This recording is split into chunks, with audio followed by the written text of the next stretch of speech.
Good afternoon and welcome to the Midday News. Here's what we have in the bulletin. Cabinet Minister Floyd Green resigns following controversial social media video. And later in sports, Jamaica's Rugby Sevens team has a new coach.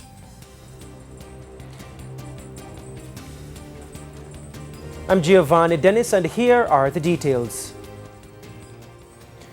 We begin with a developing story. Floyd Green has resigned as Minister of Agriculture.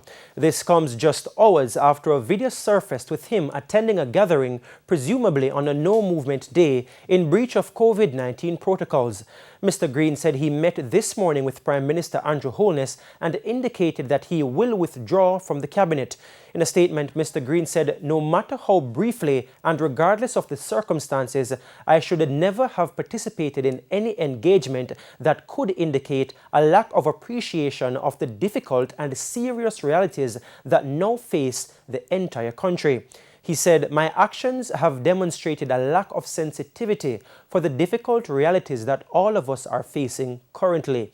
He noted that it was wrong, further noting, "I accept that this was an error in judgment and that it sends the wrong signal, especially in light of the government's drive to reduce the spread of COVID-19. For this, I am really and truly very sorry." Now, Mr. Green said he will work hard to regain the trust and regard of the Jamaican people. He noted that he remained 100% committed to serve the people of Southwest St. Elizabeth, where he is Member of Parliament. And before that statement from Floyd Green, there were calls for him to be sacked. O'Shane Masters picks up that story. At least one political commentator is calling for the sacking of Agriculture Minister Floyd Green after he was seen in a video which began circulating on social media site Twitter on Tuesday evening. Many across the country are up in arms over the blatant disregard of the COVID-19 measures by the minister. Councillor of the Mona Division, Andrew Bellamy, was also seen in the video. I don't think it should be a resignation. I don't think it should be a decision left up to him. I think the Prime Minister must take action and actually fire him. Political commentator Kenyatta Powell says action is necessary because the Prime Minister used press briefings to scold ordinary Jamaicans about their indiscipline in obeying the COVID containment measures. It can't be that the same Prime Minister who has spent so much time telling us that our indiscipline is a part of the problem, we really can't have that Prime Minister countenancing the presence of a minister who could so blatantly be flying in the face of the rules and the protocols. Now, no movement days were established in mid-August by the Andrew Holness-led government as a means of curtailing the rapid increase in COVID-19 cases across the island. Jamaicans were asked to stay home for 3 days from Sunday to Tuesday. But the government is again being criticized for what some call a double standard. Here's what was said in the video. No movement there.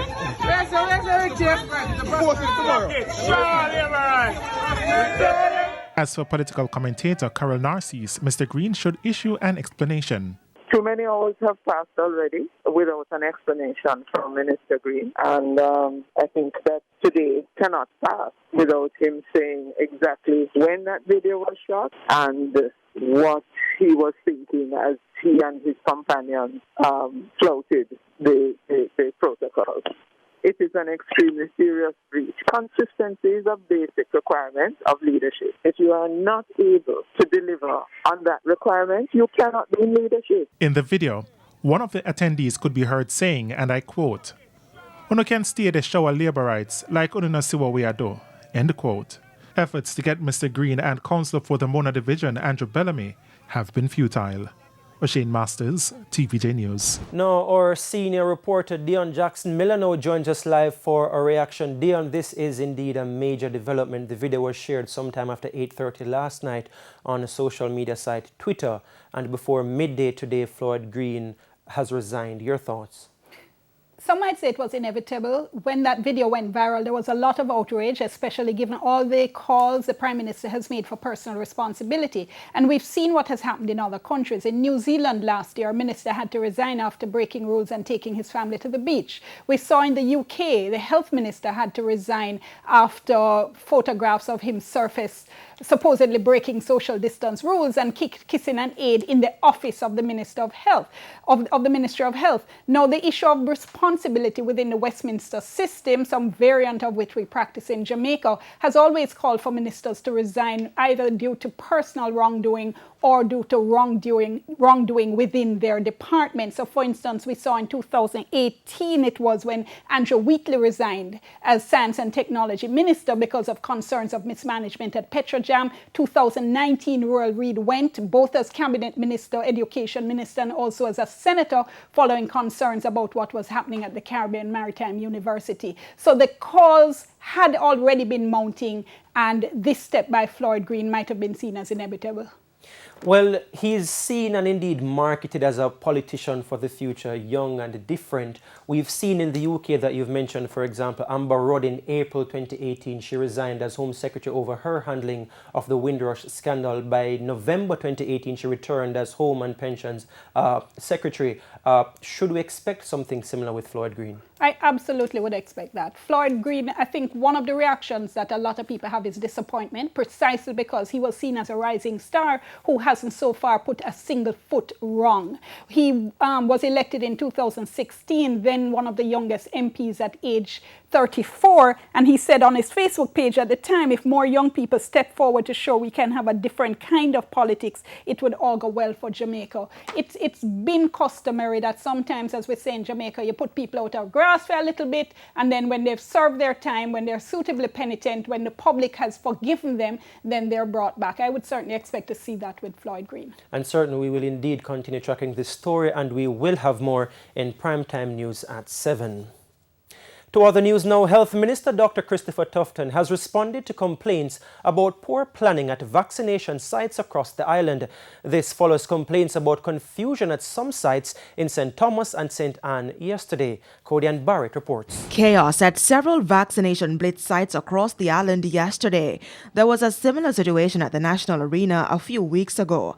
Health Minister Dr. Christopher Tufton sought to explain what caused the confusion yesterday. The adherence to or the lack thereof to the system that are put in place to ensure that there is a more orderly administration of the process. So, having said all of that, to put it in an example form, if we say there is a toll-free line and there is a website for getting a time for your appointment, and only 30% of those persons turn up, having followed that process, the other 70 turn up randomly, you're going to have some chaos. Dr. Tufton argues that while the process is far from perfect, the problem is not just the system being used by the ministry. Sometimes it is just how we as Jamaicans approach accessing the opportunity to get vaccinated. And I put it no stronger than that, because I don't want anyone to misinterpret what I'm saying. It does take, however, both the health team and its stakeholders and the people to collaborate to make the process. In the meantime, the health minister says the turnout at blitz sites island-wide is evidence that more persons are taking up the vaccines. This, he argues, is creating a need for more vaccination sites. We're adding the hospitals, while we're doing the RFQ, while the private sector initiative is on board to add additional capacity because the existing capacity has limitations. And I think that is playing out in a manner that will see us achieving the targets that we set for ourselves. As at Monday, September 13, more than 650,000 Jamaicans received the COVID-19 vaccine. Over 400,000 have already received their second dose. Codian Barrett, TVJ News. And it's now time for a break, but please stay with us. We'll have much more when we return. Welcome back. We are continuing the news. The health minister has responded to calls for an independent probe into whether the recent oxygen shortage resulted in deaths at some hospitals. Sandy Williams has the story.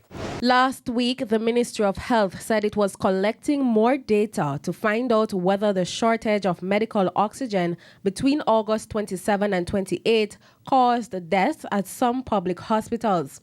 The parliamentary opposition had called for an urgent independent probe into the deaths over the period. But Health Minister Dr. Christopher Tufton is insisting that internal system can handle the investigation. In referencing or referring a case for independent investigation every time there is a mishap, as an institution, we're also further undermining the capacity of the institution to solve the problems that it has. He believes an independent probe is not necessary at this time. There will come a time, or may come a time, when that independent assessment is necessary for public perception and management, and also to generally improve the process. We also should give the internal mechanisms an opportunity to work. And I think in this case, that is what should be allowed, and I say so as a lead policymaker for the ministry. Speaking at a COVID-19 press briefing on Tuesday, Chief Medical Officer Dr. Jacqueline Bisesa McKenzie said the ministry is still collecting information from hospitals about the death. We do consider it an important investigation that we are undergoing, and so we are giving it attention.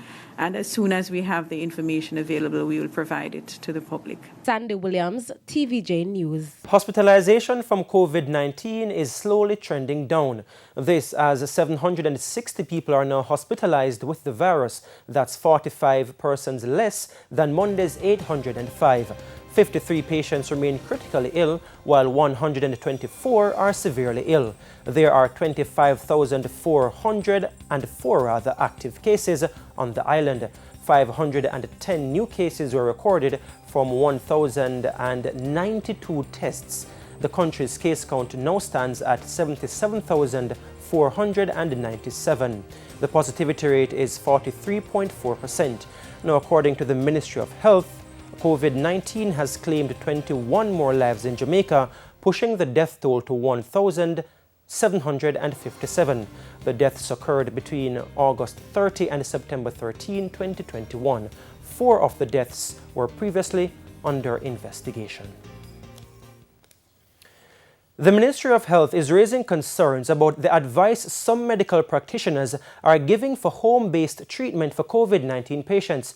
It's urging medical practitioners to be very careful. Shamala Pullen reports. Chief Medical Officer Dr. Jacqueline Bisesa McKenzie recently said the Ministry of Health had taken note of a newspaper article that spoke to the management of COVID-19 patients at home with oxygen saturation as low as 60%. Dr. Bisesa McKenzie has reminded persons that if they're at home treating COVID-19 and their symptoms are worsening, they need to seek care from a medical doctor. Word of caution to our doctors that the physiology of oxygen use in the body has not changed with the advent of COVID-19. Let us keep things simple. Tissues require oxygen to function, and there is a minimal level of blood oxygen that is required for adequate tissue function. Oxygen saturation levels below 90% for long periods is dangerous. The CMO says there are various factors that will affect a person's ability to tolerate low oxygen levels. So if persons have other illnesses, such as if they are anemic, they may tolerate low oxygen levels worse than somebody else. Pulse oximetry, which is used in the pulse oximeter, the accuracy of this tool is highest at saturations of between 90 to 100%. It is dangerous to manage patients using a pulse oximeter when their levels are below 90%, as the arterial pressure of oxygen is not known. Again, Dr. Bisesa McKenzie is urging medical practitioners to be very careful. Doctors must exercise caution and practice within the scope of their knowledge and experience and refer patients appropriately. Shamela Pullen, TVJ News. It's now time for the Business Minute. Here's Cody and Barrett. In business news, Jamaica spent more on imports between January and May this year when compared to the same period in 2020. According to the Statistical Institute of Jamaica, Statin, total imports for the 5 months amounted to $2.2 billion, an increase of 12%. The increase was due to higher cost for the importation of petroleum and petroleum products. Meanwhile, Jamaica earned more from exports during the same period. Total exports were valued at $655 million. This was 24.6% higher than in 2020. And in business internationally, UK inflation rose at the fastest rate in at least 24 years in August, as the price of transportation, restaurant meals, and used cars spiked dramatically. The annual rate of inflation rose by 3.2% in August, up from 2% in the 12 months to July.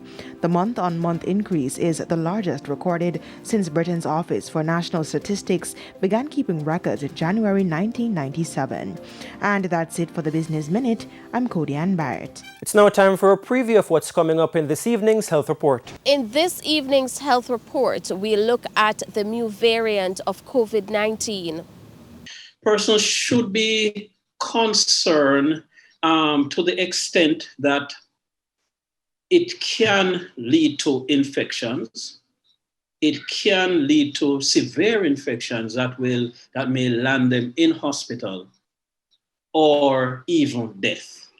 However, the fact is that so far, the number of reported infections is not high in many countries due to the new variant. That's the Health Report in Primetime News at 7.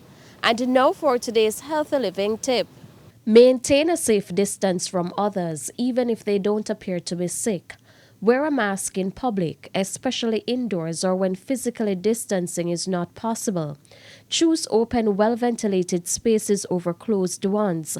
Open a window if indoors. Clean your hands often. Use soap and water or an alcohol-based hand rub. And get vaccinated when it's your turn. And we now head to a quick break. When we come back, Simon Preston will have your Midday Sports. Welcome back. It's now time for Midday Sports. I'm Simon Preston.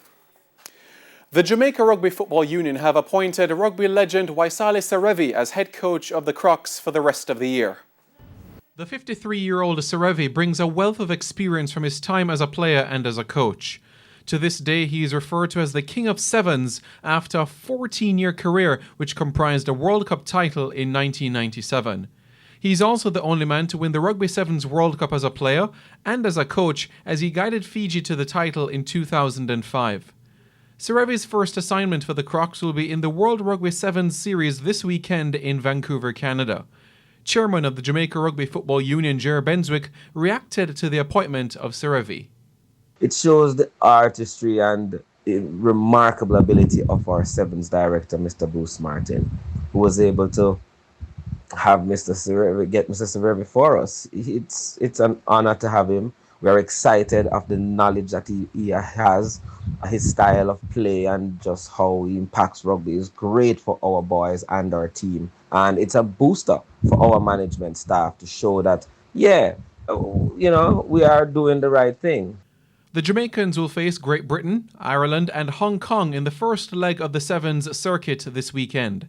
This will be Jamaica's debut as a Tier 1 nation in Rugby Sevens. Jamaica's squad for the series is expected to be revealed on Thursday. To cricket we go now, as the St Kitts and Nevis Patriots will need 160 runs to win the 2021 edition of the Caribbean Premier League.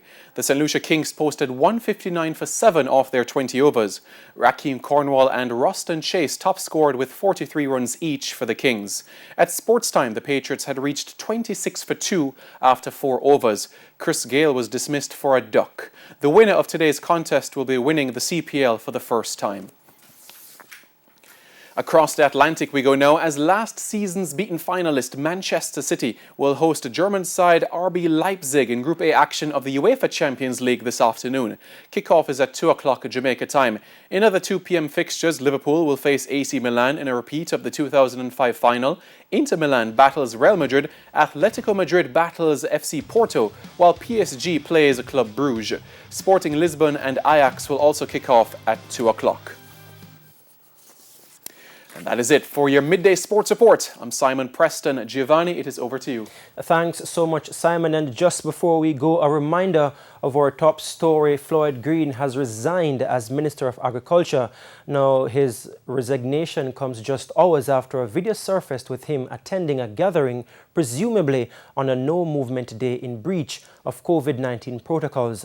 Mr. Green said he met this morning with Prime Minister Andrew Holness and indicated that he will withdraw from the cabinet. And that's your midday news. I'm Giovanni Dennis. Join us at 7 for Primetime News. On behalf of the news, sports and production teams, have a good afternoon.